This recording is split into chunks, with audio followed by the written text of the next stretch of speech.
So you were born 1 year apart. 1 year apart, 1914 and Yeah, 19... I was a year older than Albert. And they All lived but right 4 behind. days. They lived right behind you. What's that? You said he grew up right behind you, the next door house. Oh, he lived right across the alley from us. Right across the alley. Yeah, okay. He moved in when he was 5, and Evelyn was 4 years old. That's amazing. Huh? I kept my eye, I guess, on Evelyn, but she got a little bit older. Oh, and the strange thing, you know, I walked her first day of school. Albert was going to the parochial school, naturally. Right. But she wanted to go. She was going to go to kindergarten, and I was going to the public schools.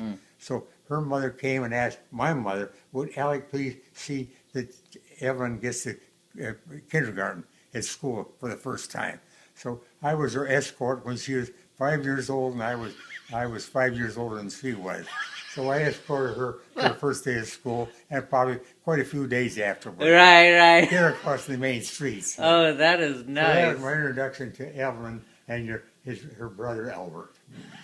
Now, Albert and I were close chums for all those years. Started when he was 4 and I was 5. That's amazing. That's fantastic. What was he? Uncle Albert used to say. He said, "I would trust Alec with the last dime I ever owned," he said, something like that. You know, he always had a lot of confidence in me and faith in me. You know, we really hit it off real good. Oh, that's fantastic. Wonderful. He stood up for me since I was Protestant. He was the only one, but he stood up for me. And when I did his wedding party, Uncle George Picue and I think it was Walter Gabriel's was the second one. I was Protestant, so third I was in line. I was in the party for Uncle Albert's wedding too. There, right?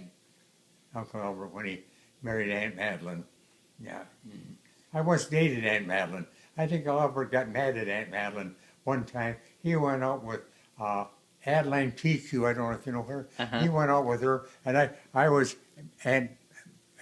Madeline's escort for the evening. So I took Albert's his intended. I was my date one night. Of course, I knew her real well. I knew the family real well. I knew all the Picues. Yeah. Yeah. That's amazing. George Picue, Mareydt, Betty. In fact, it was my own daughter asked me that. She said, "Who was the rest of George Picue's family?" I said, "Well, apart from George," I said, "there's Mareydt and Betty. I just knew them like they were brothers and sisters." So I got to know. I got to know a lot of Belgian people, believe me. Yeah. Right. Scottish people mixing up with the Belgians. That's a great story. Yeah.